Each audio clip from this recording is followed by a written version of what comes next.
Good morning, good afternoon, good evening, everyone. Thank you for joining us today. My name is Daniel Jun. I'm a vice president at Conservation International, and it's my privilege and honor to moderate the session on nature-based solutions.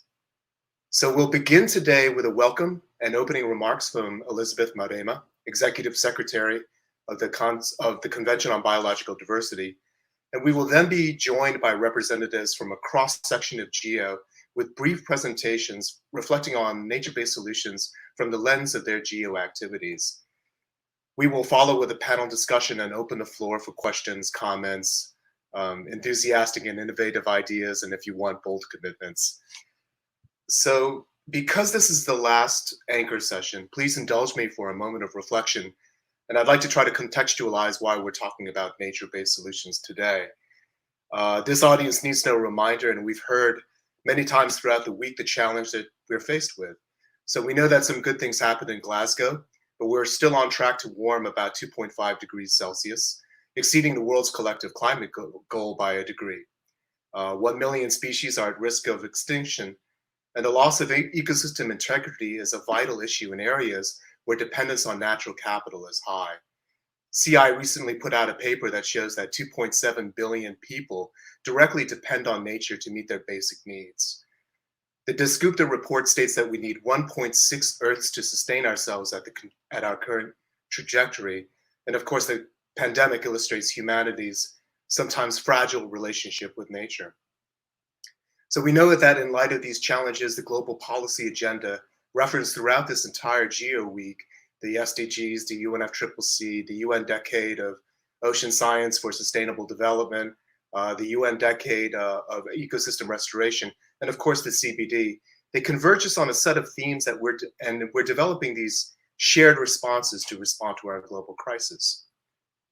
All of this points to one essential question before us, whether you're an individual or a concerned citizen or a collective group on Earth observations. And that question is, how are we going to make this fundamental transition to sustainability? And how do we do this with the needed urgency? Not incremental, not tinkering around the edges, but something that is systems wide. We have the tools, we have the data, we have the technology, and presumably we have the will.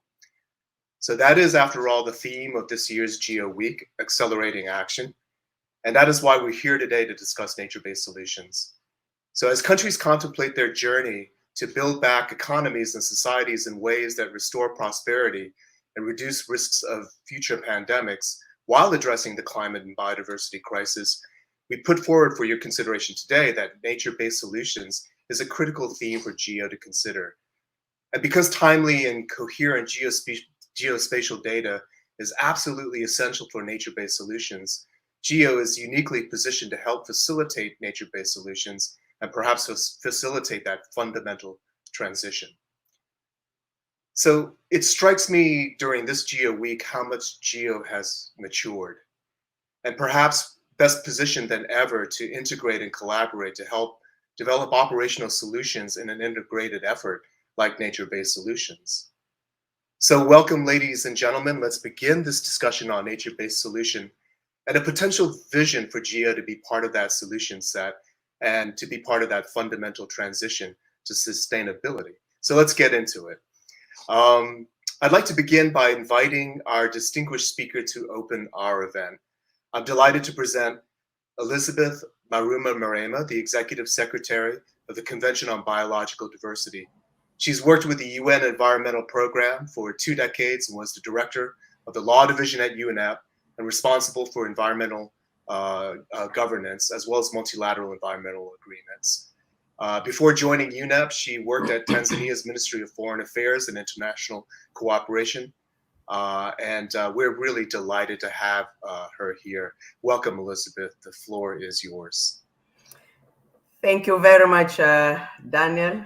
Pleasure is mine. Greetings, ladies and gentlemen. It is indeed a pleasure to be with you today and have this discussion on how we can better use Earth observation to support biodiversity decision-making. As you may know, we are at a critical time in the history of humankind. The combined challenge of biodiversity loss and climate change puts our current well-being and our future at risk. The parties to the Convention on Biological Diversity will meet in January in Geneva next year at an open-ended working group to discuss and further negotiate the post-2020 Global Biodiversity Framework. This discussion will then continue in Kunming next spring, hopefully with the adoption of the framework. The concept of nature-based solutions has really recently gained momentum as an integrated approach for addressing the intertwined challenges of climate change and biodiversity loss, while simultaneously supporting a wide range of sustainable development goals.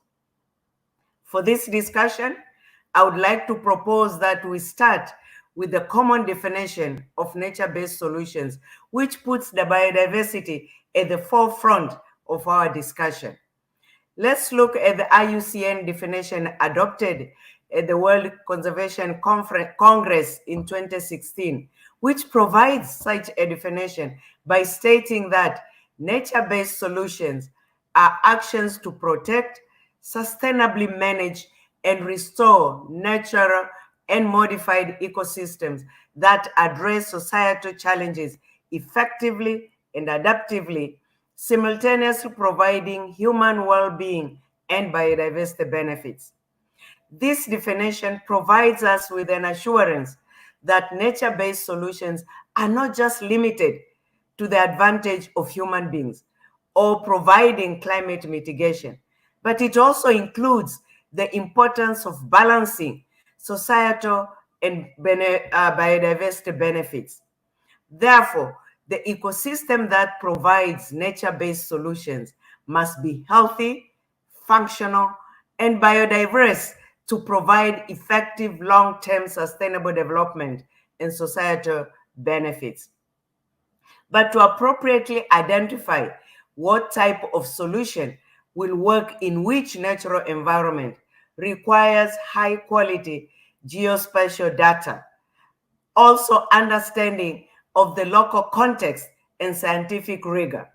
Solutions that work well in one environment might be ill-suited in another context, so we need to be careful. This brings us to our discussion today. This is the time to gather Earth observation experts, including those from indigenous peoples and local communities, to discuss how Earth observation information can be best leveraged in order to be a driver of improved decision-making and actions.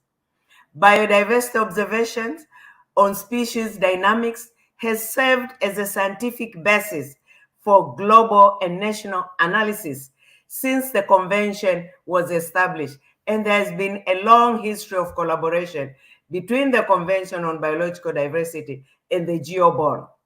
We are now at a time where this information needs not only be strengthened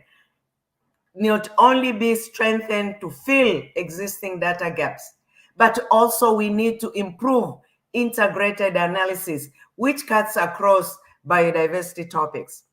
This includes a better understanding of ecosystem conditions, ecosystem services provisioning, links with the drivers and pressures of biodiversity loss, and other aspects which are outlined in our post-2020 Global Biodiversity Framework Draft 1, including through strengthened linkages with a system of environmental economic accounting systems, ecosystems accounts, which was discussed in the Geo Week session earlier on this week.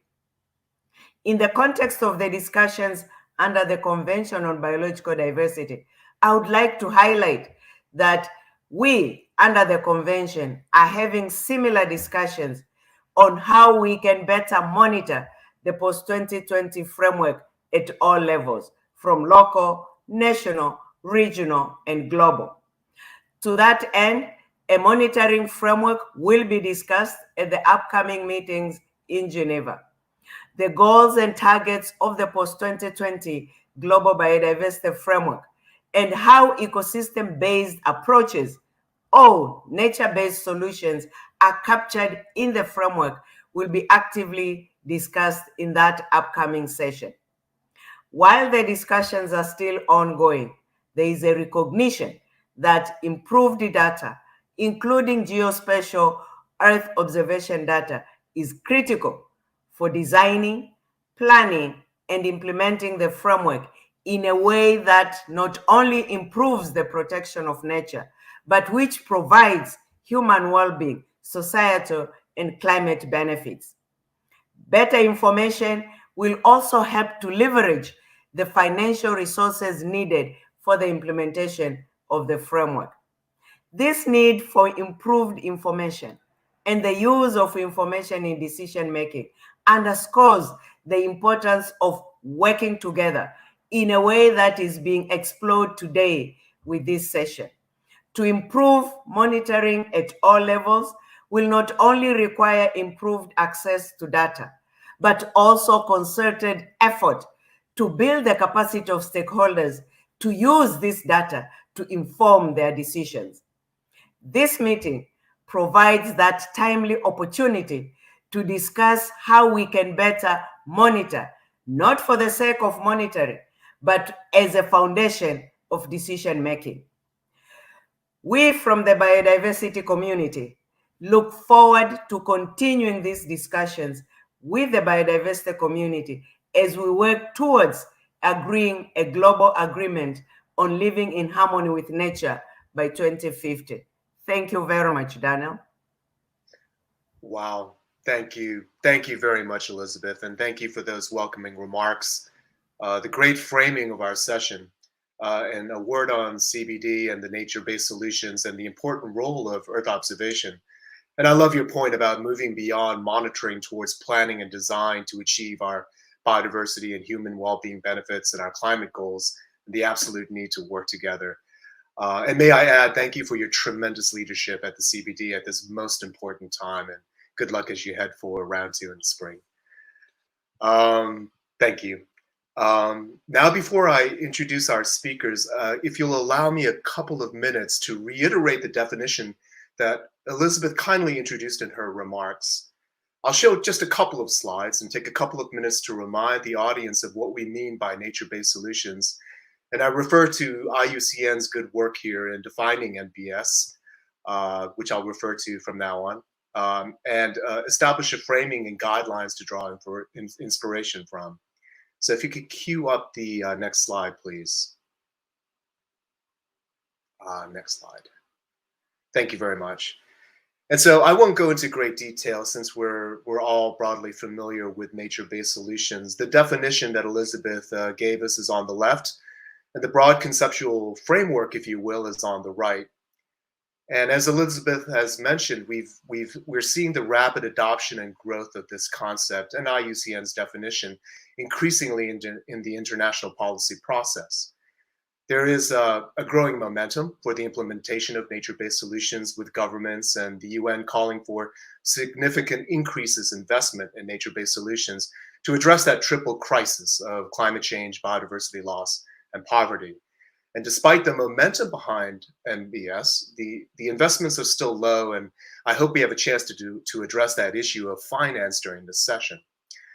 But anyway, the three main dimensions of nature-based solutions that Elizabeth referenced in her talk, the societal challenges, biodiversity net gain, and the co-benefits for human well-being underpin IUCN's definition, and is fleshed out in greater detail in IUCN's document, the Global Standard for Nature-Based Solutions. And I'll drop that link in a chat if you're interested in looking in greater detail. But if the framework seems familiar, it is. It's an umbrella concept evolved from a well-established and complementary set of approaches, whether it be indigenous management practices, ecosystem approaches, ecosystem-based adaptation or mitigation, forest restoration, and so on. But essentially, nature is at the core of the effort, with the tacit understanding that ecosystems sustains societies. And it maintains that notion that its protection, management, and connectivity thereof is of great benefit to other sectors. It acknowledges what we know today, that human well-being and natural ecosystems are interconnected, and that ecosystem functions and services play a key role in addressing societal challenges. These societal challenges that you see at the bottom of the screen are linked to the SDGs by design. And obviously, the societal challenges well parallel GEO's focus. You might even instinctively visualize how GEO maps to this and the role of Earth observations and geospatial data in all of this. Next slide, please. So I won't go into this slide of Criterion Principles. You can find this all on IUCN's materials and at their website, which I'll drop into the chat. But it's worth mentioning a couple of key points here, that nature-based solutions is science and knowledge-driven and operational in nature. And in this day and age, this integrated approach is important so that actions in the climate mitigation space don't negatively affect something in, say, the biodiversity space. So co-design is absolutely essential. So this requires coordinated action, and there's an explicit focus to co-produce outcomes. So that's just a brief reminder of nature-based solutions, the definitions, and the broad framework that we're dealing with before we go into the presentations. And the question for us is obviously, are we positioned to be a game changer as GEO? Do we as a group on Earth observations have the necessary data, platforms, people, and interoperability to help drive a more comprehensive effort to provide integrated information and insight to countries doing nature-based solutions? So I'd like to, at this time, introduce our speakers to provoke some thought on this. So let's begin the presentation part of our session with a great cross-section of representatives who will briefly remind us of their activities and thoughts on how these tie to nature-based solutions, both individually and collectively as GEO. And hopefully this will jog some thought for our discussion on how our respective activities might contribute to nature-based solutions. And the intent is to demonstrate that GEO can move the needle and provoke some discussion on how we can do that. So I'd first like to invite to the floor Titus Letapo. So Titus is a champion of the conservation community model in Kenya with over 19 years of conservation and community development experience. Titus has helped develop successful conservation strategies. He spearheaded collaboration between the county governments and communities and played a key role in promoting peace between different ethnic groups in Samburu and neighboring communities. His work is not only vital in helping to create the conditions of sustainable socioeconomic development, but also helping to conserve and protect critically endangered species. Welcome, Titus, and the floor is yours. Yeah, hi everybody, and thank you, Daniel, for moderating this.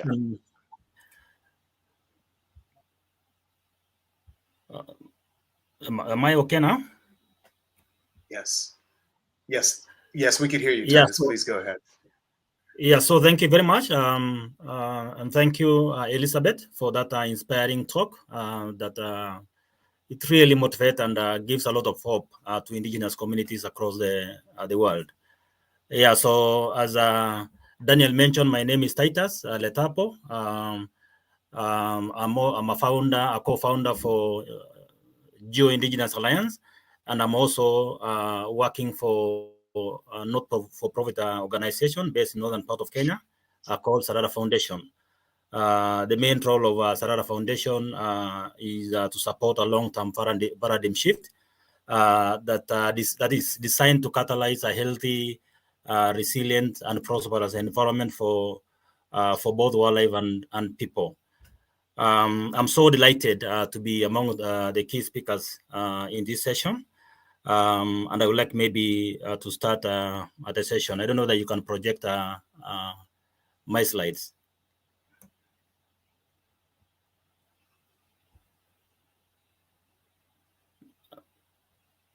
Are you able to project? Maybe do the slides on the screen. Titus, I think the slides are on the screen right now.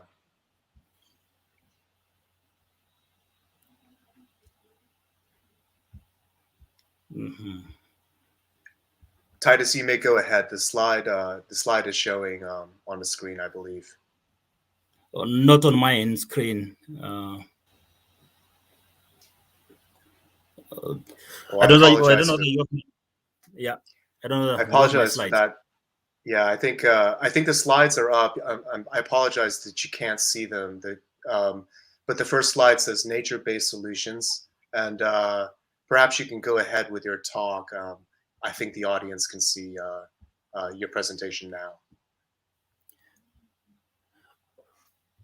Okay, thank you very much. So I think as indigenous communities or indigenous people in Samburu or in northern part of the country, we have been having or practicing a lot of nature-based solutions that basically involve conservation and trying to restore and better management of ecosystems within the northern part of the country. And as an indigenous community in the past, you'll find that most of the practices that we do have been eroded and basically interfered by modern cultures. And you find that most of the practices that we used to do are no longer practiced. Just to give us some of the examples of the maybe the practices that we used to do, we used to have a rotational grazing, given the fact that we are pastoralists and we keep herds of livestock and we keep moving from one point to another point. You'll find that because of interference of cultures and again, people not following their tradition, you'll find that people tend to stay for a long time within one area, basically affecting livestock movement and again, it doesn't allow the land to rest.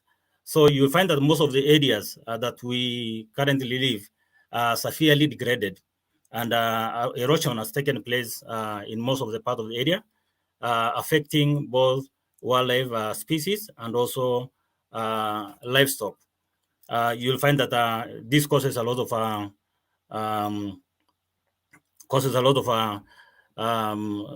conflict between human and also sometimes conflict between with the people. We have some nature-based solutions that has already worked within our community. For example, rangeland rehabilitation, efforts of reseeding, gully healing, and tree healing.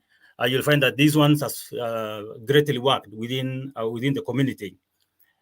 Introduction of alternative source of livelihood, basically community-owned and managed ecotourism facilities, which are wildlife related. And this one brings in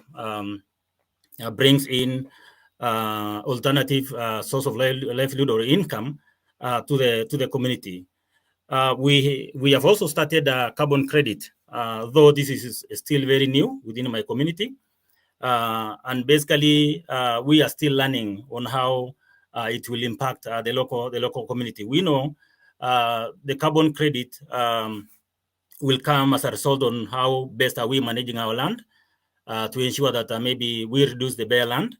As I said earlier, that more than 85% or 70% of the total rangeland within our community is severely degraded, meaning that the land is not productive. So what we have done as a community, we have started finding opportunities of trying to rehabilitate the land, growing more grass, ensuring that maybe we reseed forest tree in terms of tree planting, and also gully healing. So those are a few examples of nature-based solutions that we deployed, and we found that they worked very well. We also have some that has not worked well. I'm not saying that they have not worked completely, but they have not worked as expected by the community. For example, setting aside areas for conservation or protection. Sometimes within the local area, they are called core conservation areas. This one has not worked properly because you'll find that indigenous people or the communities, the Samburus in this case, were not fully engaged, or maybe they were not engaged within those areas in terms of management and providing oversight. So because of that reason, the community sometimes feel that they are not part of management and they don't own it. We also have renewable energy, and very little has been done on this. This is in terms of, let's say, solar powered systems. And again, they are very expensive, maybe for the local community to acquire. So again, the renewable energy in this case has not worked properly, just because of availability and how expensive it is to acquire. Then what do we need to do to ensure that maybe the nature-based solutions succeed within the indigenous setup? So I think that we should enhance the indigenous communities' capacity in terms of nature-based solutions, and this will allow them to choose what they see that they can see that it can work, and also provide alternatives that relates to their practices. It is sometimes maybe not good to introduce to the communities what they don't know, and again sometimes what doesn't relate to what maybe they normally practice. If that one is done, then there might be a lot of resistance, and sometimes it takes long for the communities to embrace the solution. We also need to make sure that we provide a supportive environment in terms of policies and financial support to ensure that to ensure sustainability of these nature-based solutions and indigenous ownership.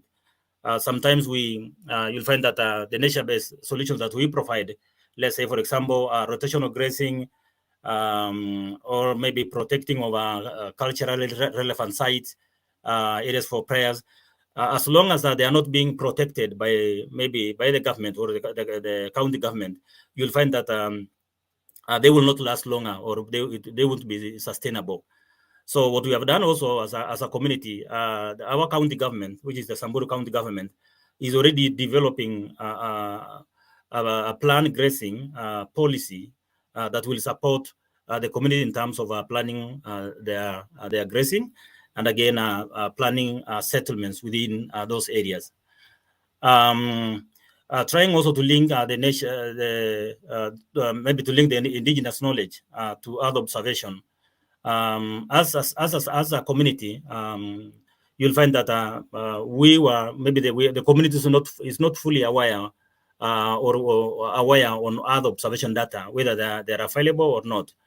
So it's very important that maybe we try to link the indigenous knowledge to Earth observation data in terms of making sure that, let's say, we try to record maybe the histories, and also look at things like how the community predict or observe the Earth.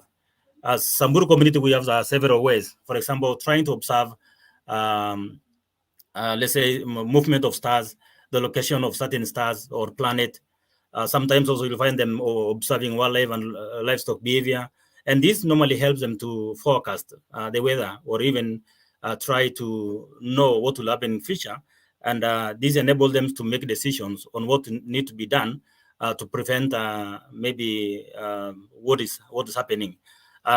We, as a community, also we have our traditional way of addressing climate change, and this is basically going back to our old traditions, where elders normally try to manage livestock movement, manage water points, and again respect culturally relevant sites, the hills, the mountains, the forest, certain trees.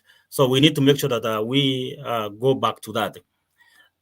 We are also trying to develop some applications that will support the community in terms of making sure that the traditional knowledge are also included within the Earth observation data.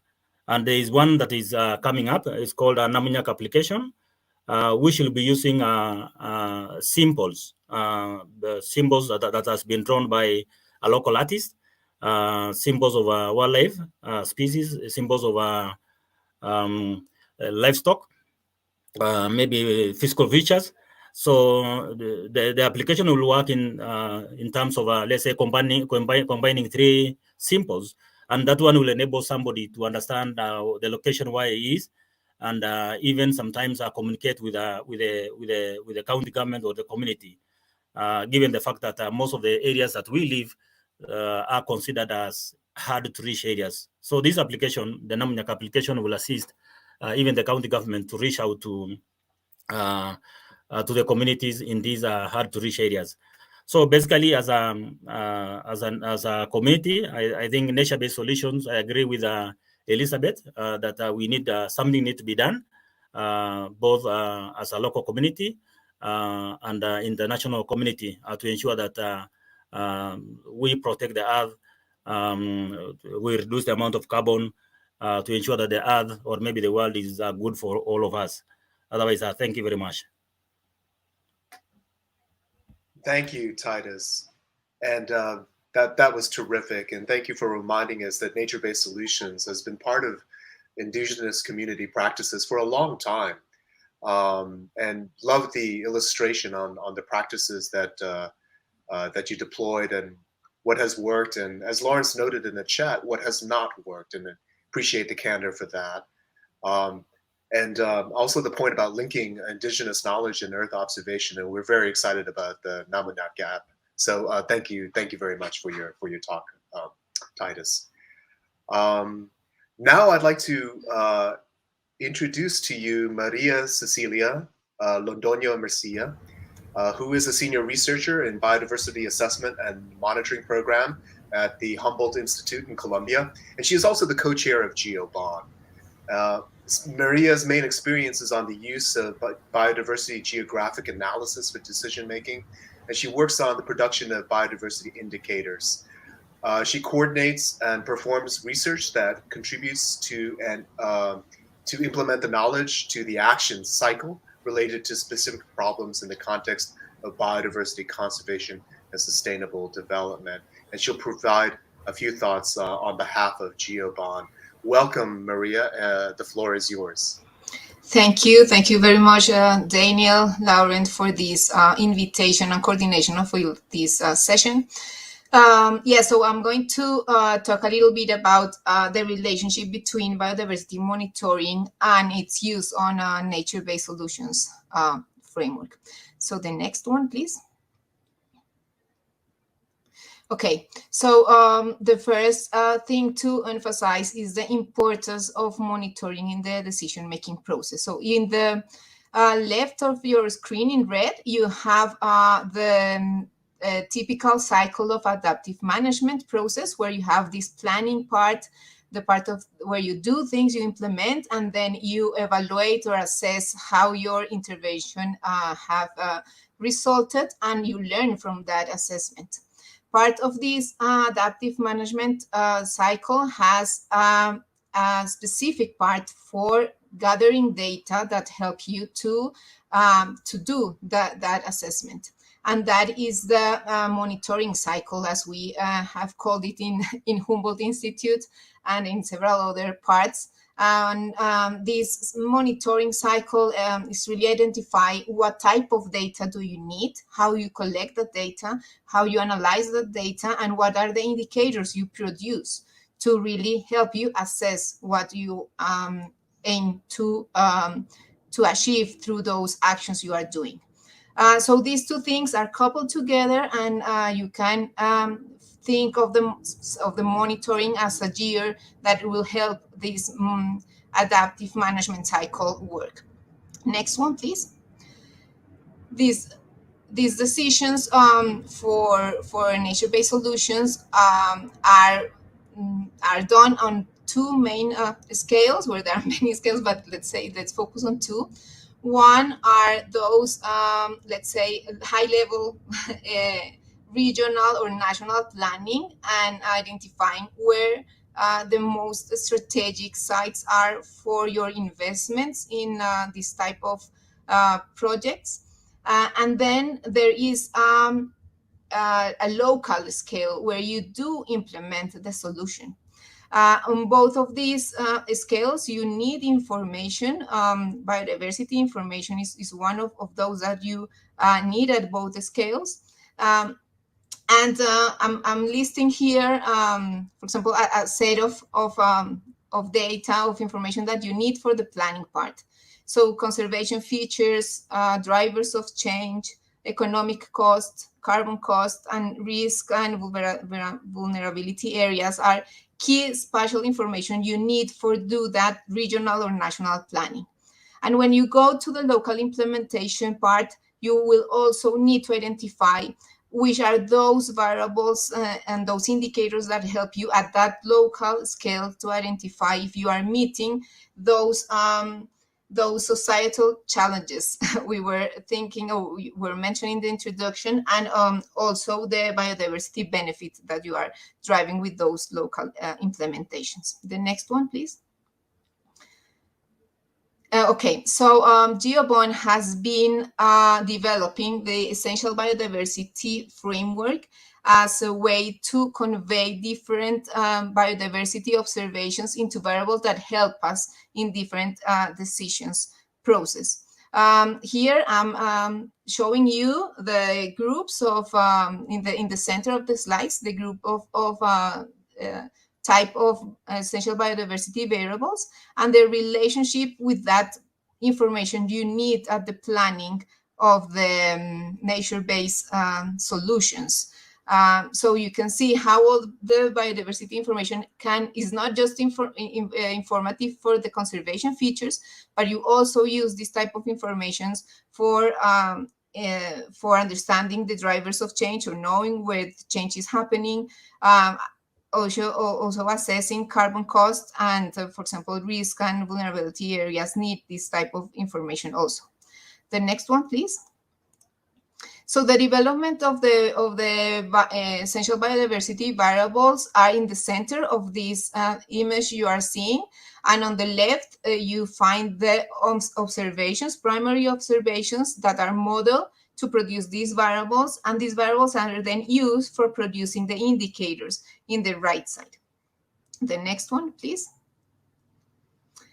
This production needs really to have a bottom-up approach, and the nature-based solutions are a great opportunity for the biodiversity community to implement this bottom-up approach, where you have data that is happening, where being collected, where you are implemented your action in the local scale, and then you are gathering that information and you can upscale it and introduce it, combine it with the other information in global infrastructures to produce more robust indicators or information at spatial or national scales.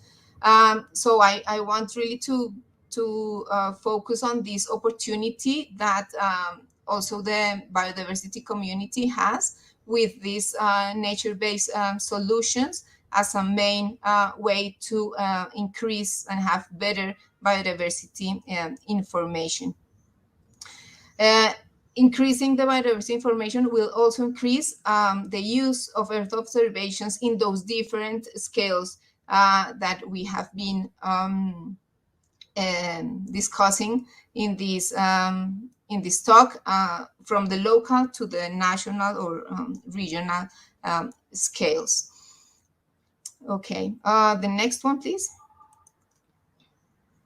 So the Geo Bond Network, which is a voluntary network of members from all around the world, are really looking on how to improve the acquisitions and coordination of those biodiversity observations, and that they are useful for different decisions in the different scales and levels, how to really couple the data to the monitoring and assessment process, identifying which is the best data that you need, and how can this all this process from the data to the indicators be done in a more effective way. So that was my talk. Thank you very much, and well, happy to answer questions. Thank you. Thank you, Maria. That was terrific. And thanks for underscoring the importance of long-term data and the need for long-term biodiversity monitoring. Also, the important point about prioritization, identifying where nature-based solutions might be key to, say, guiding investment. I also really enjoyed the tie that you made between the EBVs and nature-based solutions. which is something to explore later on, hopefully during the session, and also the importance of the bottom-up approach. I think that was a really key point that you made there. So thank you very much, Maria. I'd like to now tee up the next speaker. Angie Heckeljen is a technical and policy advisor at GIZ. And as a geographer, she works on that interface between humans and environment on issues of sustainable development, with a special focus on land-related issues. With her background in Earth observation, she serves as co-chair of the Geo LDN initiative, the Land Degradation Neutrality Initiative. And previously, she's worked at the United Nations Office for Outer Space Affairs, the SPIDER program, and the Center for Remote Sensing of Land Surfaces, as well as the Center for Development Research. Welcome, Angie. The floor is yours. Thank you very much, Daniel. Yes, I will talk about how GeoLDN uses Earth observation to monitor land-related SDGs and how this links to nature-based solutions. You can move over to the next slide, I think. So before I divulge into Earth observation, I would like to give you a bit of a context why healthy land is important to achieve multiple SDGs and environmental frameworks. So I would like to start with a quote from Wangari Maathai, which expresses well the motivation behind our work. The quote goes, "When resources are degraded, we start competing for them. So one way to promote peace is to promote sustainable management and equitable distribution of resources." The finite resource of land is the basis of all terrestrial ecosystems. So it's the basis of nature-based actions, basically, with co-benefits for biodiversity, climate change, mitigation and adaptation, and disaster risk reduction. In the past 5 years, all 3 Rio Conventions have published flagship reports that put land degradation at the center stage. They all conclude that land degradation prevents the achievement of global goals. Next slide, please. Let me illustrate this with the conceptual interlinkages and co-benefits between land and nature-based solutions with this graphic. It shows the co-benefits between action, target systems, the conventions to which national states report, the ultimate goal of sustainable development, and the underlying monitoring system. Nature-based solutions is also described as an umbrella concept that covers the whole range of ecosystem-related approaches, as Daniel said before. So, for example, ecosystem-based adaptation and mitigation, ecosystem-based disaster risk reduction, and sustainable land management. And this is why it is represented here in the action box on the bottom. Actions for land degradation neutrality, or short LDN, like sustainable land management practices, are at the same time nature-based solutions, and vice versa. So both LDN and NBS strive for co-benefits of society's development goals and resilience of ecosystems, or as the ultimate goal, sustainable development. For simplicity here in this graphic, LDN is reduced to its role in the SDG context, so where it is a target, namely SDG target 15.3. But in reality, LDN is more than a target with a clearly defined monitoring system. It is a concept. The vision of land degradation neutrality is to achieve healthy ecosystems, food security, and human well-being. Sounds familiar, doesn't it? These are the elements that are also the ambition of nature-based solutions. So the center of the LDN concept is its clear response hierarchy. That means to first prioritize to avoid land degradation by protecting land via appropriate regulation, planning, and management practices.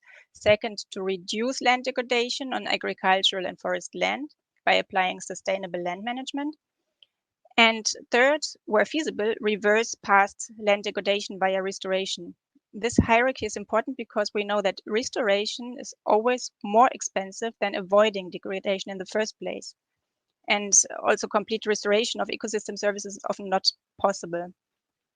You have heard before the IUCN's working definition of nature-based solutions, namely to protect, sustainably manage, and restore natural or modified ecosystems. And this corresponds exactly with the LDN response hierarchy to avoid, reduce, and reverse land degradation. So my line of argument here is that LDN feeds into nature-based solutions and vice versa. The work we do in GeoLDN is directly relevant to nature-based solutions. So GeoLDN's work is anchored here in the box below, which states monitoring a vehicle for learning and the basis for decisions. But this is not given. Often monitoring is focused only on compliance. So one early success of GeoLDN is that the entire Earth observation community has rallied behind an approach that enables all data providers and technology developers to contribute to SDG 15.3. And central to this are the federated approach of interoperable tools and data harmonization. This has helped the entire land and data community move from monitoring for compliance to monitoring for planning and learning. I will show later 2 examples of GeoLDN's work on using Earth observation for national reporting and for land use planning. Next slide, please. So to get us all on the same page, what GeoLDN is, just briefly, GeoLDN evolves from a clear policy mandate from the Conference of the Parties of the United Nations Convention to Combat Desertification. It helps national and local actors in all countries use Earth observations to achieve LDN, and it provides capacity development, data quality standards, and data analytics. It's important to mention that the analytics strategy of the GeoLDN initiative is the basis for its capacity development strategy. So through open source code of the federated approach, each technological innovation that contributes something new helps countries more effectively assess land degradation, make more optimal land use decisions, and monitor the status of LDNs so that course corrections can be made. So the following 2 examples are just 2 parts of the puzzles. They are 2 parts of the federated system of interoperable tools and harmonized data. Next slide, please. So GeoLDN supports countries use Earth observation to report on SDG indicator 15.3.1, which is the proportion of degraded land relative to total land area. There are 2 points I want to highlight here. The first is the sub-indicators that are used to calculate the land degradation indicator are land cover change, soil organic carbon, and land productivity. The underlying Earth observation data to calculate the indicators are also used for other reporting frameworks, including greenhouse gas reporting under UNFCCC. There are also synergies with the biodiversity indicator 15.1.2, and they are also part of the system of environmental ecosystem accounting. The second point I want to highlight here is that data harmonization is crucial.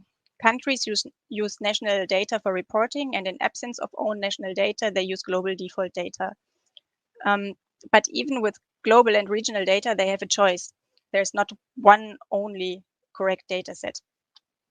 GeoLDN has brought together relevant actors from the Earth observation community, both data providers and data users, to develop minimum data quality standards.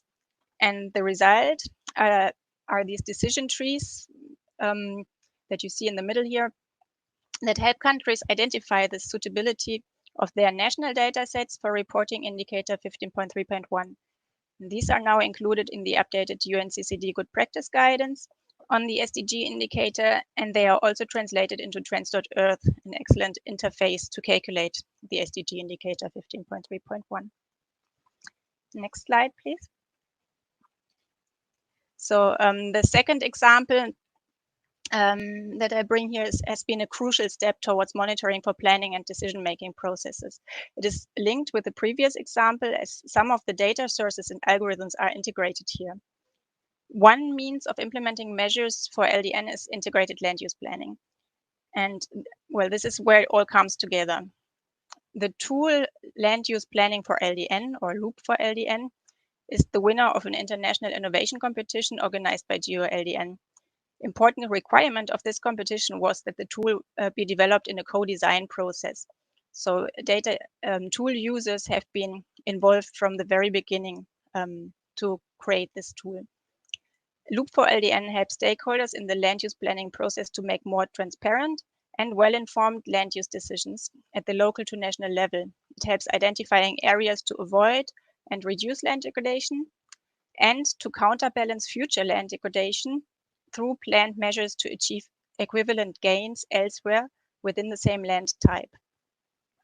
This tool also promotes a participatory land use planning process where stakeholders with different land use interests come together and discuss the trade-offs and co-benefits of different land use options.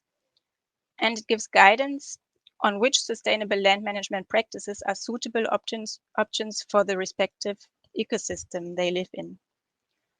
There will be a session, a dedicated GeoLDN session tonight where you can learn more about this tool. So just to conclude on both examples, the federated approach with open source tools and data harmonization has allowed countries to now work on making national to global reporting relevant to national to local implementation. This opens efforts to achieve LDN to far more than 3 sub-indicators, and this is the bridge between the GeoLDN initiative's work and that of other geo initiatives, including nature-based solutions. Thank you. Great, thank you very much, Angie. It was a very, very clear tie between GeoLDN and nature-based solutions that you've made. I think it's an important point that you make that clearly non-degraded and usable land is critical to our efforts in NBS, and this link between land and NBS and other target monitoring systems, including sustainable land management, is an important one. I love that point also on land use planning and the co-design approach and the important role that open source has in all of these efforts. And then lastly, I think there's nothing more political than land and land use, and at the same time, it stands to reason that it becomes sort of a convener, an interface and a platform for discussion. So I think it's absolutely critical for nature-based solutions. Thank you for making those points. I'd like to now invite to the floor Timothy Max Wright. Max is a geographer and the director of spatial planning and priority setting at the Moore Center for Science at Conservation International. His work focuses on landscape planning and priority setting, including land cover and land use change analysis, spatial modeling, and the use of remote sensing technology. He's actively involved in GEO and leads the Secretariat for the Earth Observation for Ecosystem Accounting Initiative. Max supports a wide range of activities across Conservation International, including natural capital accounting, capacity building, and natural climate solutions. Welcome, Max. The floor is yours. Great. Thank you very much, Daniel, and thank you everyone for having me here on during this anchor session. I'll be presenting on accounting for nature from the lens of the Earth Observation from Ecosystem Accounting Initiative. Next slide, please. So what is ecosystem accounting? Ecosystem accounting is a newly adopted standard by the UN Statistical Commission under the System of Environmental Economic Accounts. And essentially what ecosystem accounting is a standardized framework for linking the environment with society and the economy. So looking at unique or ecosystems as assets, looking at the extent of those assets and the condition of those assets, and how they can provide ecosystem services that benefit people and the economy more broadly. What ecosystem accounting seeks to do is explicitly make these linkages and present that information in a standardized way that's collected over time that can be used to support decision-making while being integrated into the existing decision-making frameworks that countries are already using. Next slide, please. So why do we use an accounting framework? There are many reasons why incorporating the environment into an accounting framework is so powerful. And probably the most important reason is that these national accounts are already the tools that countries and decision makers use for crafting policy and for deciding what they're going to do with the land. So integrating environmental information into these existing accounts allows for it to be speaking the same language that policymakers are already using.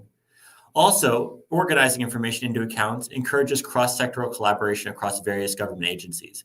In the development of environmental and ecosystem accounts, you need inputs from a whole number of different environmental agencies, and it essentially forces people to work together and to think outside of their individual disciplines so that we can come together around more holistic solutions and holistic planning.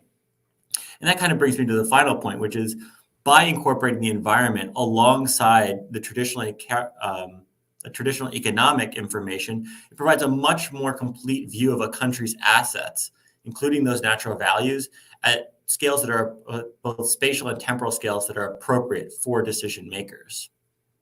Next slide, please. Now, what is the role of Earth observation in this accounting system? Unlike many other types of accounts that are generated by national statistics offices, ecosystem accounts are inherently geospatial and multi-temporal because ecosystems are place-based and they change over time.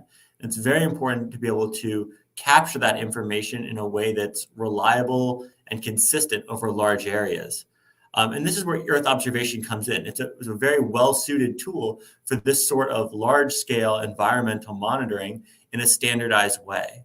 And by developing methods and tools that utilize Earth observation data and products, we can allow for scalability between countries or across space, and for comparability so that we can understand what changes are happening over time, or compare the progress in one location versus the progress and the advances in another location. Next slide, please. Because of this acknowledged importance of Earth observation for supporting environmental and economic accounting, the Earth Observation for Ecosystem Accounting initiative was formed at Geo.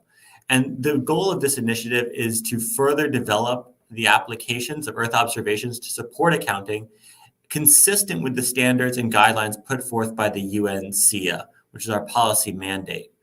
Our mission is therefore to document, develop, and support methods and tools that will allow Earth observation technology to be more effectively enable widespread adoption of ecosystem accounts. We seek to be an enabling factor, essentially providing a bridge between these two communities of Earth observation users, producers, and technical folk with the ecosystem accountants and the national statistics offices that are required to develop these ecosystem accounts. Ultimately, ecosystem accounting intersects many different geo work programs and work flagships, initiatives, and expertise. And another goal of the Earth Observation for Ecosystem Accounting initiative is to leverage that expertise within GEO so that we can provide a standard framework to incorporate nature into our decision-making and into our policies. Next slide, please. So as we're thinking about integrating nature-based solutions, it's important to kind of consider that, building this into an accounting system allows nature-based solutions to be integrated into the existing planning and decision-making systems that the policymakers are already using. And as we've seen from the previous presentations, it's important that we have consistent methods and standardized ways to assess, monitor, and prioritize nature-based solutions so that we can understand the trade-offs and opportunities in a given place. So much of nature-based solutions and ecosystem accounting, is place-based. It happens on the land or in the freshwater or in the marine systems. And we need information about the environment so that we can understand what is the best approach within that local context. And accounting allows us to do that by providing this standard information that's collected across, consistently across a large area. Also, embedding nature-based solutions into an accounting framework ensures permanence, and it provides a platform for understanding the interactions between the environment, the economy, and society. As was described earlier, the importance of long-term biodiversity information to understand the trends in biodiversity and to understand the impacts of different management options or interventions is essential for us to have successful solutions. And too often, this information is collected in silo and it's not incorporated into a broader system that understands these interactions and can actually map them in a holistic way. By embedding nature-based solutions into an accounting system through ecosystem accounts, this information is all put together, and therefore the links can be directly made between an intervention, an activity, and an outcome. And we can, and by doing that, we can, address externalities that may not be visible from a more siloed approach. Next slide, please. So what do we want out of all this? Essentially, we need to start making nature count. We really need to build nature into the balance sheets that we use with countries to make decisions. Ecosystem accounting is a common language that can be used to capture the diverse set of nature's contributions to society and the economy. And that can include, the interventions that are done at a local scale by indigenous and local communities. That can be interventions and policies that are made at regional or national scales, or even commitments that are made at the global scale.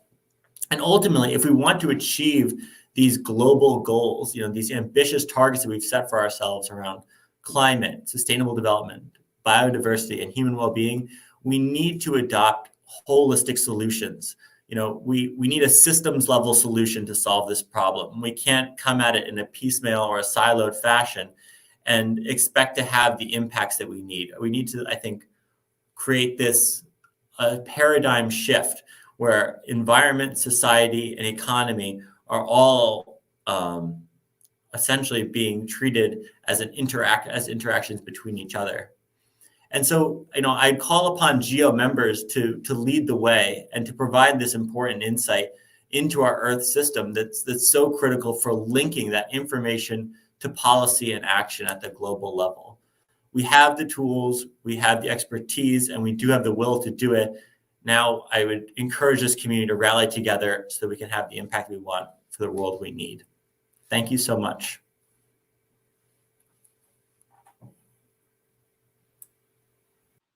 Thank you very much for that, Max. That great presentation. It's a really important point that ecosystem accounting could be a language to capture all these activities in an ecosystem and measurement context. It's a standardized approach, right, with a systems level process, and I think that's important to consider as we move forward in this discussion. So thank you for that. All right, ladies and gentlemen. A virtual round of applause for all our speakers for teeing up our conversation. Thank you very much to all of you for that. That was a wonderful set of considerations for us to move into the panel part. I'd like to now invite all the speakers to the floor to begin our panel discussion. And I also have the great pleasure to introduce Jillian Campbell, who has kindly agreed to serve on the panel to bring in the perspective of the CBD in light of Elizabeth's welcoming remarks. Jillian is the head of monitoring, review, and reporting at the UN Convention on Biological Diversity. She works for the UN Convention on Biological Diversity, where she is responsible for monitoring of the post-2020 Global Biodiversity Framework, including national action planning. Prior to that, she led the work on the Sustainable Development Goals, the indicators under the UNEP program, and coordinated UNEP's work on environmental statistics and capacity building. Welcome, Jillian, to the panel. It's a delight to have you join us. So we have Max, Titus, Jillian, Angie, and Maria. And so I dropped a note in the chat box for people in the audience to tee up some questions in the Q&A. And while you do that, I'd like to start perhaps by asking Jillian the simple question of what do we need to begin? What would be your recommendations to get Geo started on this question of nature-based solutions? What are the needs to scale up globally? It may not be an easy question, and it's sort of open-ended, but I wanted you to kick us off with some thoughts from the CBD perspective. Thank you for that. I think, as was mentioned by Elizabeth, there are successful examples of where nature-based solution is working and what type of solutions work in which places. And I think this was also highlighted by a number of the panelists, including our first presentation from Titus. Obviously, nature-based solutions are very sensitive to the national context, to the local context, and to the natural environment around. And so I think that in order to effectively develop and scale up nature-based solutions, it really does require a high level of information on what is happening on the ground in a specific place. And this includes from Earth observation information, and then also bringing this together with traditional knowledge and the knowledge of communities. And so from my perspective right now, what it is that really needs to be as the first steps for scaling up nature-based solutions is to better keep track of what works, what are the experiences that have worked in different places, how can those be applied to other places, how do we build this knowledge base that will allow different people to have a sort of menu of services of nature-based solutions to choose from so that they can determine what works in their context.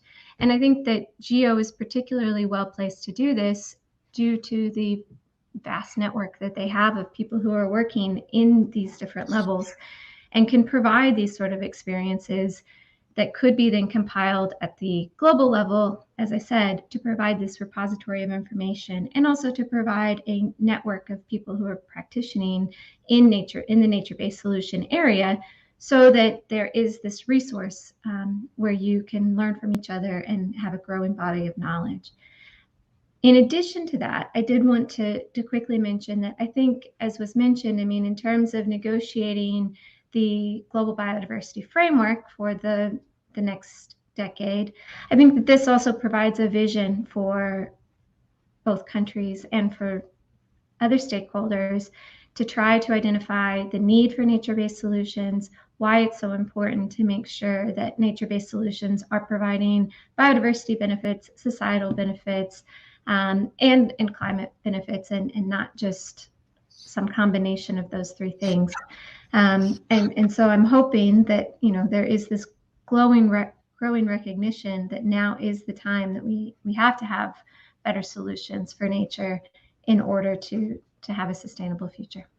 That's terrific. Thank you. Thank you for that, Jillian. And while you have the floor, there's a quick question from the audience about the gross ecosystem product and how that may be rolled out. Could you just take a minute to say a few words about that? Yeah, I mean, I think also, I'm sure Max could also say something about this, but I think that there's certainly a growing demand for this sort of information. In the context of the convention, the second goal of the post-2020 global biodiversity framework that's being rolled out does relate to ecosystem service provisioning, and this is part of the core mandate of the Biodiversity Convention. In general, I believe, as you even highlighted at the beginning, people recognize the ecosystem service benefits that are being provided to all people. They're air filtration benefits, water filtration benefits, and of course, the direct benefits to people's livelihoods.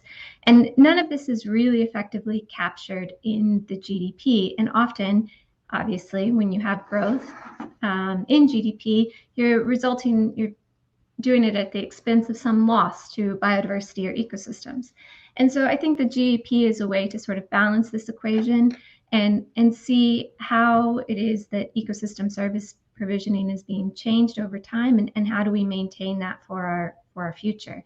I don't think that it will replace GDP because of the fact that I think there is still a need to directly look at the economic growth of countries, but I think that it would be more of a supplementary indicator where you have to actually be maintaining ecosystem service provision while at the same time pursuing economic outcomes, and the two are not mutually exclusive.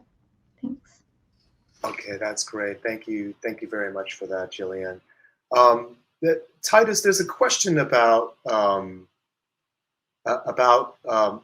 you concluded that NBS didn't work, and I wanted to put you on the spot and maybe just address that. There's nothing like experience, right, and what worked and what didn't. Could you say a few words to respond to that question?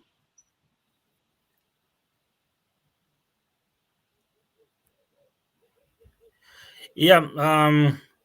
Yeah. Thank you. I think what I meant by that by saying that some of the NBS has not worked properly is because possibly one of the reason could be approaches that possibly could have been used. Number two, also the way the community received it, whether it relates to their normal way of life. Yeah, so those are the reasons why possibly they didn't work well.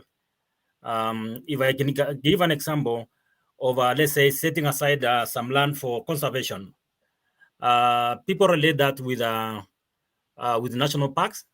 They relate that with national reserves, though it didn't have the same implication when it was introduced. But basically because the community thought maybe the national government or the county government are introducing national parks or reserves. That's why the core conservation areas didn't work. Yeah, great. Thanks for that. That's incredibly insightful. Maria Cecilia, there's a question about biodiversity being included in a BS, a case that I think you made in your presentation. And there's a challenging question of, is it feasible in every context? And I was wondering if you could briefly address that, and perhaps some of the potential barriers, the opportunities, warning signs, dangers on accelerating NBS globally. Could you say a few words about both those issues? Yes, I think in every context you could incorporate biodiversity into the nature-based solutions. You can do it, as I once mentioned, in the planning process and also in the assessment process. If you think of nature-based solutions as giving biodiversity a benefit, biodiversity is totally is part of the ecosystem, and is really it's the relationship between the diversity, the species, the communities within the places are the ones that are giving the ecosystem the functionality. So at the end, it's really core to nature-based solutions to understand biodiversity.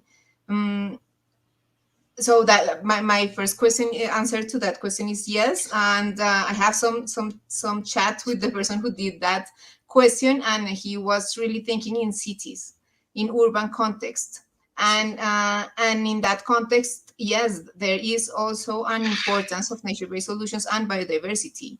Green infrastructures are key for the movement of native species in the cities, and for example, that is one co-benefit clearly identify of nature-based solutions in cities. So that for my first answer of the first question. And then Daniel, what was the second one? I asked you about, well, it's not an easy question, and you know, it's either the barriers or the opportunities in accelerating nature-based solutions globally. Geo Bond has such an incredible landscape view of data and how to apply that data in these different contexts, particularly with the multilateral environmental agreements.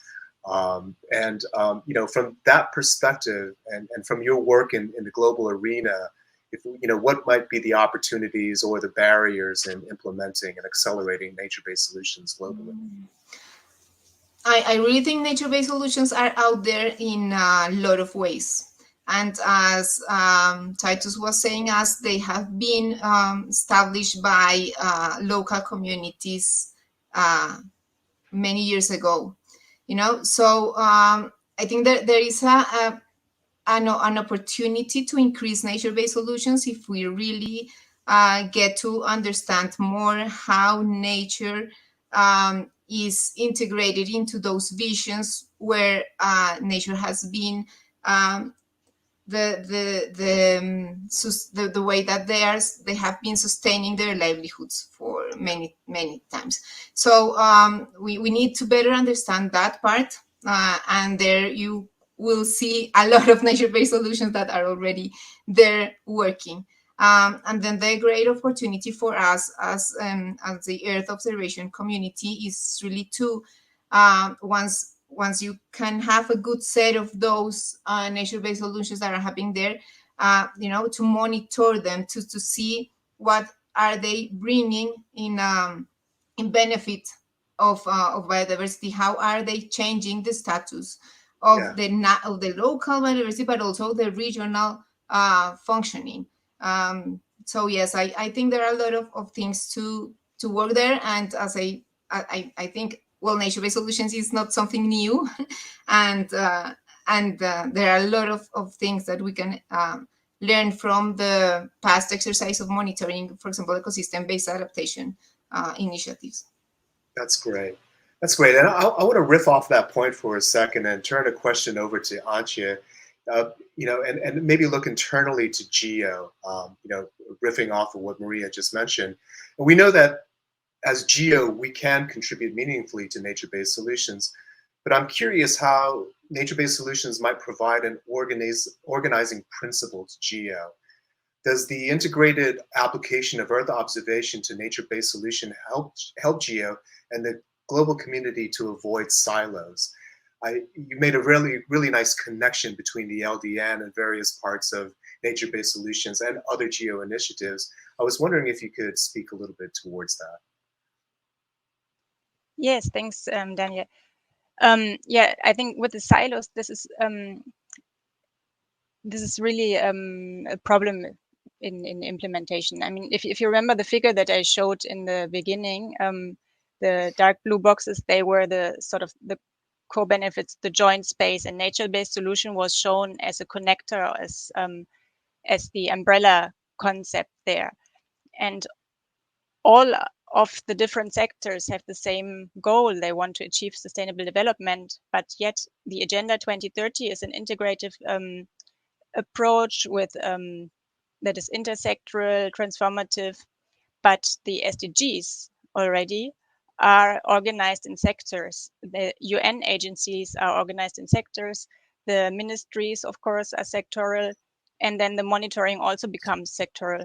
And there, I think I see a great contribution that Geo could make is in working from this bottom level, from this monitoring level, in bringing the sectors together. And I think Max showed this very nicely in his presentation, that the SIA is trying to do exactly this, to bring the data together and to help learn from each other. So that we need harmonized data, we need tools that speak to each other, that are interoperable, and we need to bring this all together, because this will give us enhanced information that benefits all, and it will help that we don't duplicate efforts and that we use synergies as much as possible.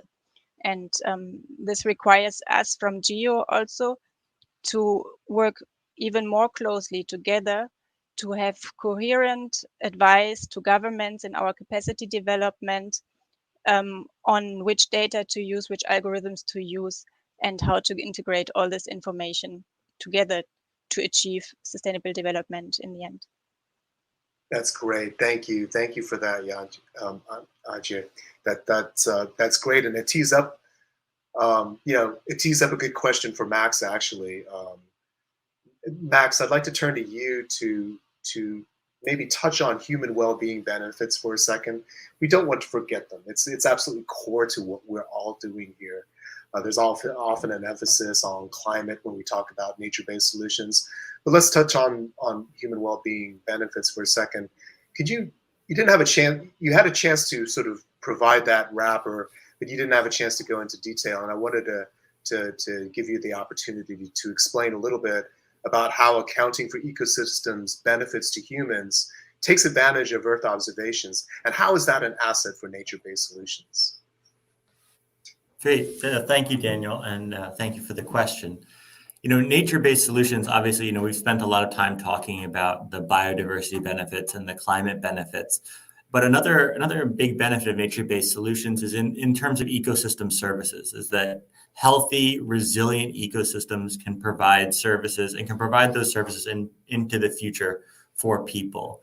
And And one thing that I think is sometimes missed when we're having this conversation is that often when we talk about nature-based solutions, it really is from a human well-being perspective. If we want to achieve the development goals that we've set forward for ourselves, and we want to enhance human well-being, we need to do that within a healthy environment. The two, we can't do one without the other.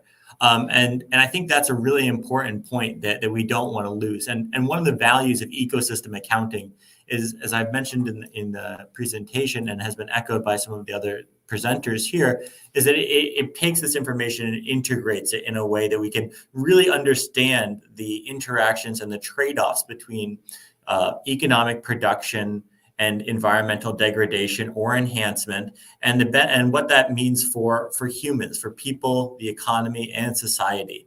And ultimately, what we look for, or what we strive for, I should say, is these virtuous loops, these positive loops where we can enhance environmental resilience and ecosystem function, while at the same time maintaining or increasing economic productivity and ultimately benefiting human well-being. And I think that, you know, having that kind of holistic perspective is really important. And that's, in my perspective, that's one of the roots of nature-based solutions, and why it can be such a rallying call for the Geo community, is because of this cross-cutting factor and the way that it supports the societal benefits that we all committed to. Yeah, that's well said, and it's a rallying platform that allows for integration. In fact, demands it. I think that's a very important point for us to consider moving forward. I'm looking at the questions from the audience. There's an interesting one from Tiago from the European Commission of what would be the main R&I gaps that should be addressed in order to provide more geo tools and enable better nature-based solutions, co-creations, implementation, maintenance, and monitoring. And forgive me, I thought I had initially read research and development gaps. I think that is what is meant by that question. But would anyone from the floor care to take that question about gaps that might be addressed as we think about moving forward with nature-based solutions? And building that into our work program and our strategy.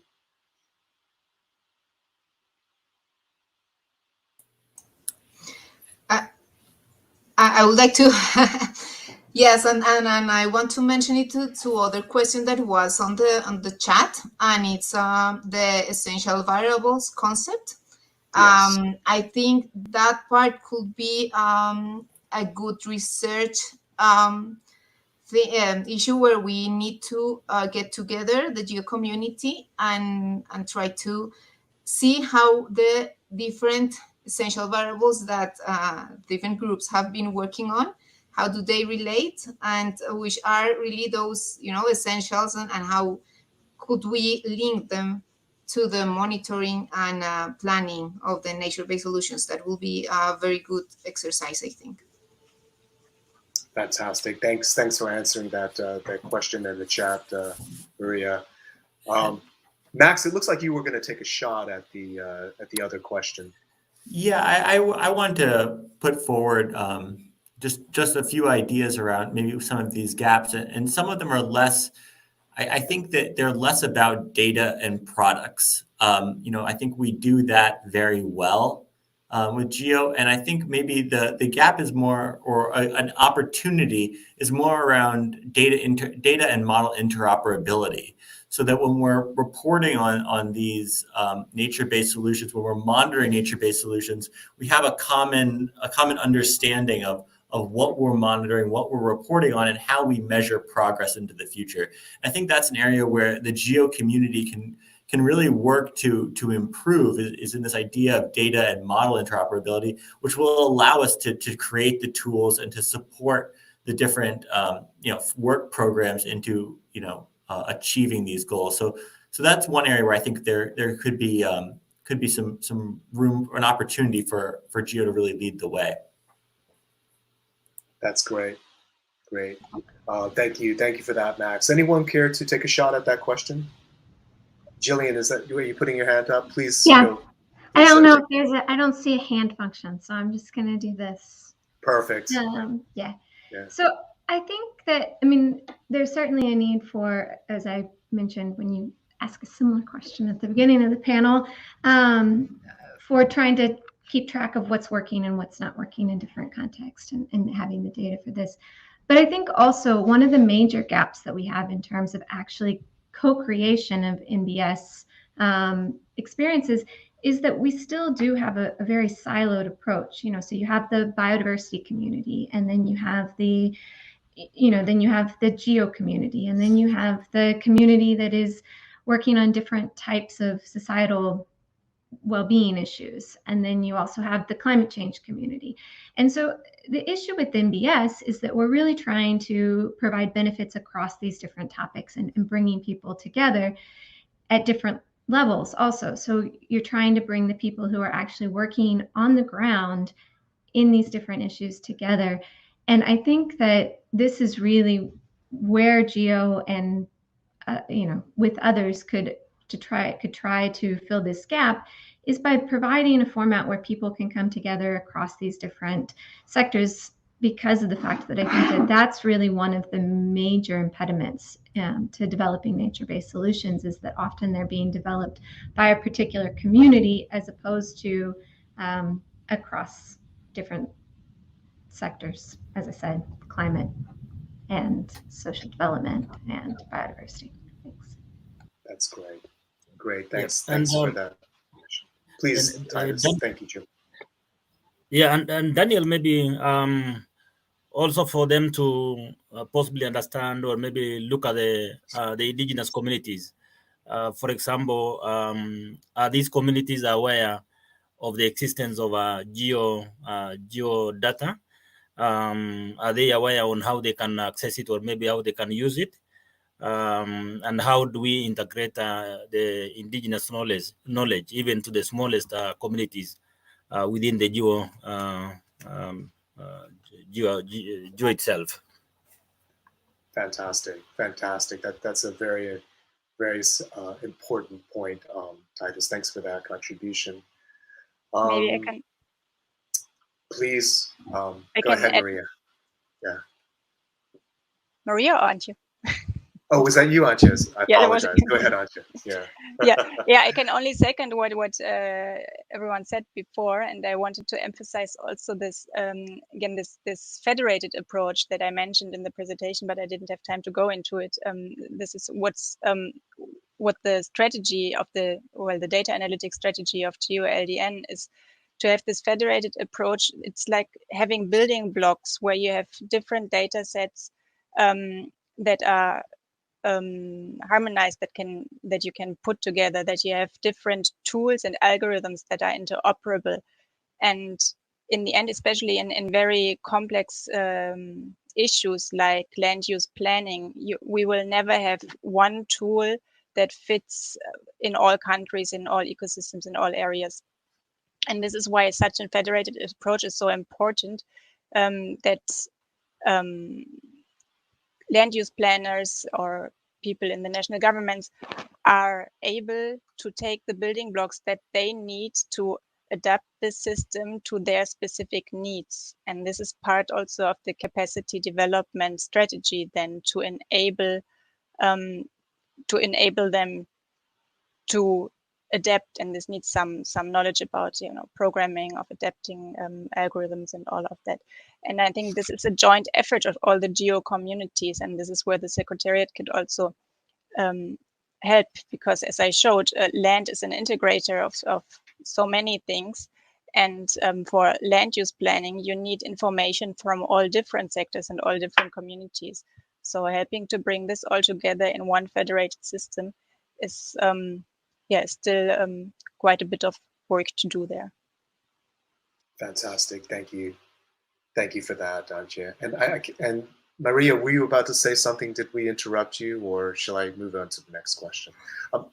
No, well, yes, I just totally agree with this, but I think that in innovation, we also need, thinking on the example of Titus, how to integrate that local and traditional knowledge into our Earth observations. That is key part, and the understanding, of the needs of the different stakeholders at the different scales, that is key to really get our data used by not just national governments, but regional and, well, subnational and local communities. And that is something also we have been working on, for example, for essential biodiversity variables. How are they used and understood and produced in local communities? Okay, great. Thank you. Thank you for that, Maria. Laurent, you had flashed a question from Lise, I believe. Could you flash that up again? So the question is reporting on EA, presumably that's ecosystem accounting, mandated through a multilateral process, SDGs, etc. Do we know how many countries can and will be able to provide these accounts? And how can we ensure that ecosystem SDG indicators in goals 15, 14, and 6 are compatible? That's an excellent question. And I think that was addressed in part in Alessandra Alfievi's presentation at our session on natural capital accounting yesterday. But Max, maybe I can turn to you maybe to partially to answer that question. Yeah, I'd be happy to. And I think actually Alessandra, who's in the audience now, has responded to components of that question through the chats. But just to reiterate some of the things that she's said, and also for everyone else, ecosystem accounting is not a mandated standard, but it is an adopted standard by the UN Statistical Commission. And at date, I believe 89 countries are in the process of developing their environmental accounts, or have already developed environmental accounts, and there's a number of additional countries who are embarking on that process now. So it's gaining a lot of traction across in the international community. And one of the advantages, though, even from the early days of the development of the SIA, was understanding the ability for the SIA to be used as a reporting framework for these multilateral agreements. And I unfortunately don't have it right at the tip of my fingers, but there was actually a great paper that looked at crosswalking the indicators and the information that's developed in ecosystem accounts with things like the SDGs, for example, that countries are already trying to report on, and understanding how ecosystem accounting can provide some of the inputs within those for those multilateral agreements for tracking progress. And another example of this was in the Global Biodiversity Framework. SIA was actually explicitly mentioned as a potential monitoring framework, a consistent monitoring framework that could be used to support the Global Biodiversity Framework. So I think that there's one of the advantages to ecosystem accounts and why it's gained traction is that we do see it as a way that we can, in a consistent way, report on a number of different indicators that are required by multilateral agreements with the support of and coordination of the member governments. So yes, I think the short answer is we definitely believe that ecosystem accounting can provide that and can be useful for that. And as I said before, it comes down to working more across different institutions and organizations so that we can essentially make sure that we're all saying the same thing. Yeah, and great. Yes, and UNFCCC. I saw that it just came up in the chat as well. And not to leave climate out of the equation in any means. It's, of course, an important component of a healthy and prosperous environment. Yeah, and thanks for that, Max. And Jillian, I don't know if you have anything to add to what Max said. You've been actively involved in the global world of statistics and working with the SIA and in your current position at the CBD. Do you have any insight to offer on this question? I think not so much, but I think that when the SDGs were developed, the SDGs are indicators. The SDGs are not statistical frameworks. And so the SIA has a similar status to the system of national accounts, which underpins the compilation of GDP. And so it's a similar system where it is not detailing specific indicators that you would compile. On biodiversity, as part of the Global Biodiversity Framework, we mentioned that we're developing indicators that would be based on the SIA. The SDGs are a set of indicators that should be aligned with the SIA as much as possible.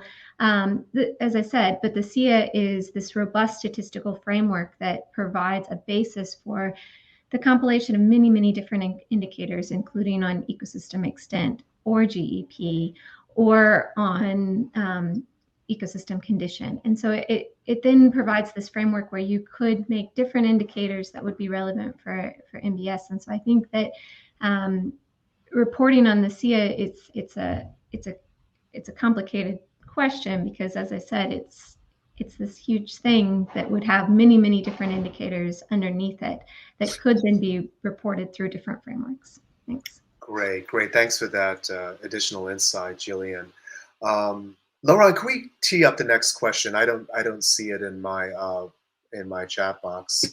So to follow up on Lisa's questions about gross ecosystem product, let's see. Okay, to follow up on Lisa's question.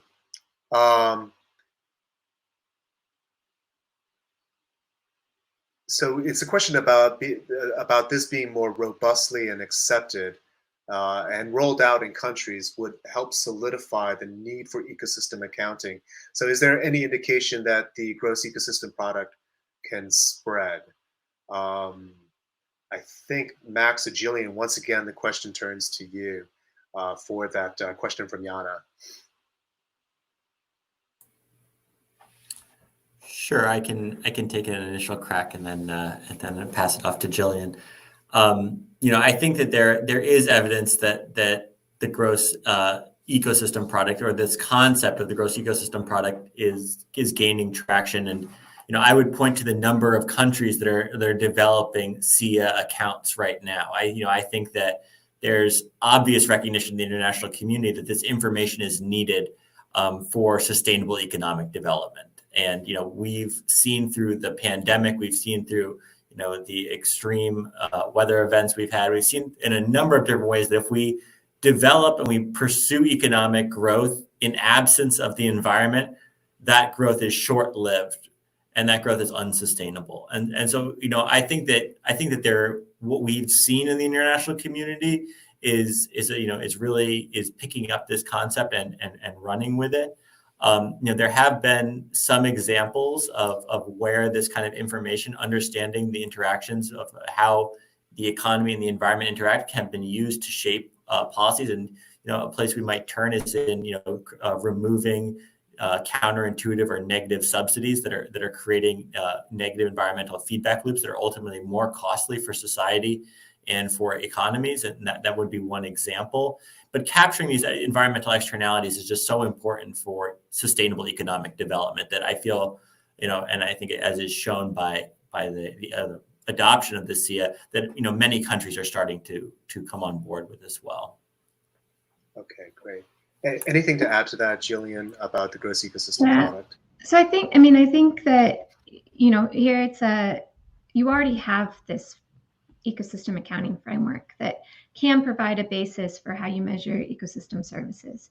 And so I think that it's building a demand for it, and many countries are sort of realizing the need to more holistically measure something like a gross ecosystem product. I want to highlight that China has been doing a lot of work in this area, and so this is something that you can certainly look up and see an example of what a country's been doing in order to try to better capture their ecosystem services in a way that's consistent in both physical and monetary terms, so that you can see the value of different types of services being provided.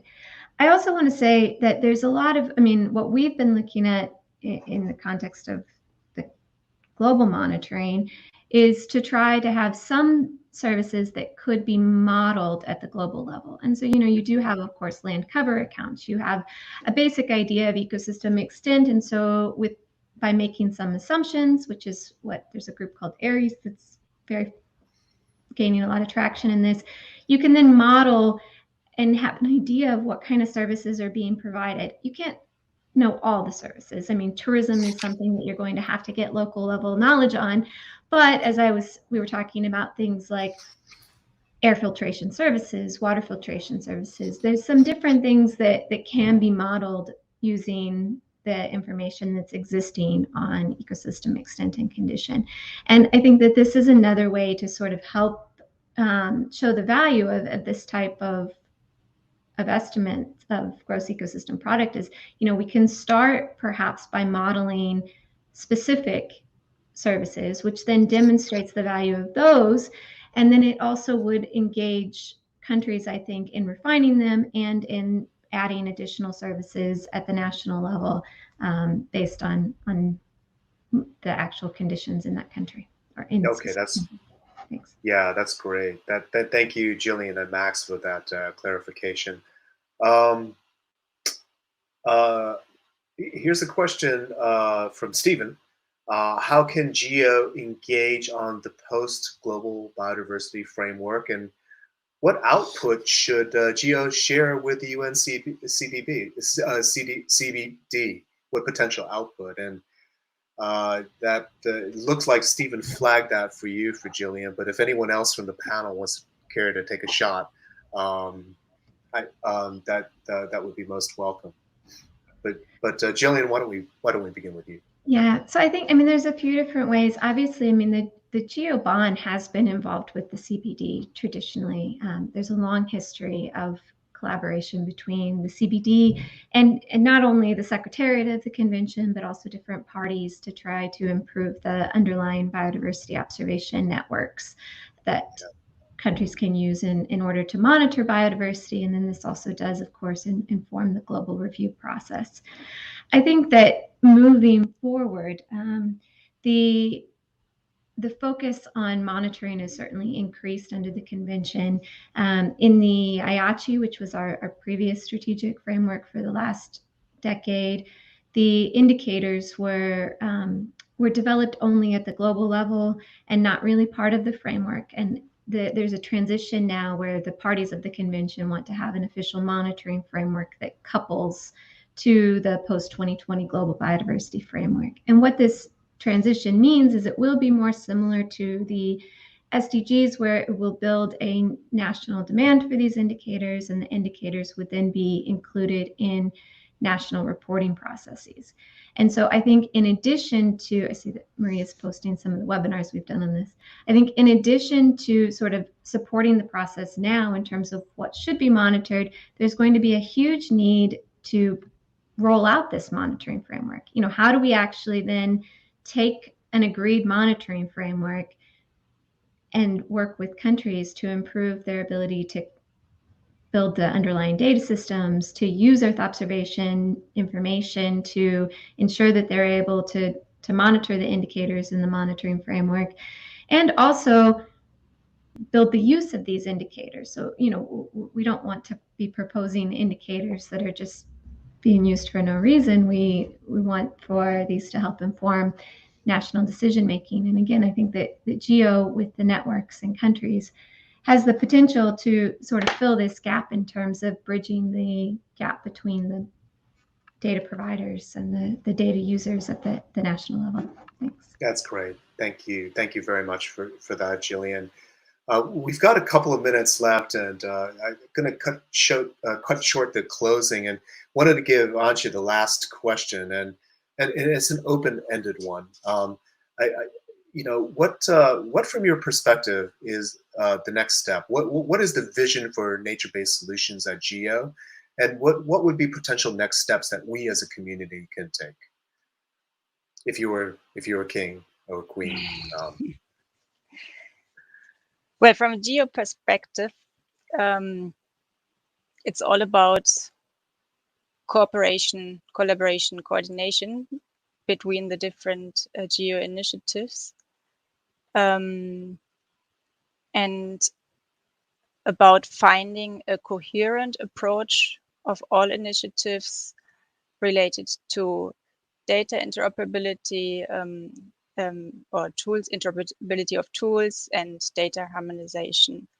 Yeah. And it is about making more of the data as what we can do in different sectors. Because if we combine data from the different initiatives, from the different sectors into one system, then we have much more learning for implementation and monitoring for decision-making basis. So yeah, I think this is all about collaboration, a coherent approach, and that the Geo Secretariat could facilitate, but that all of us Geo initiatives are also called to actively, of course, be open and collaborate. I love that, Angie. And why don't we make that an action item? I'd like to suggest as an extension of this session that this is only the beginning of the conversation. So I'd like to suggest that we act on that and plan a 2-day meeting or so to really flesh out geo and nature-based solutions. And so we'll put that on the table as an action item immediately following this. And so this is only the start of the discussion, and I think all of you, all the presenters and Elizabeth, have helped us plant the seeds for further thought and reflection and action. And so let us continue that dialogue. I'd like to thank all the speakers for their time and for their insight during this session. It has been terrific. Thanks to all of you. Thank you to Elizabeth for opening us with a very inspiring welcome. And thank you to Laurent and Stephen, who organized and really got us to the table for this very, very fascinating discussion on nature-based solutions. To be continued. Thank you, Geo Secretariat, for giving us the opportunity to talk about this. I now conclude the session on nature-based solutions and Anchor Session 5. Thanks to all of you participants for joining and participating. Good night and good afternoon.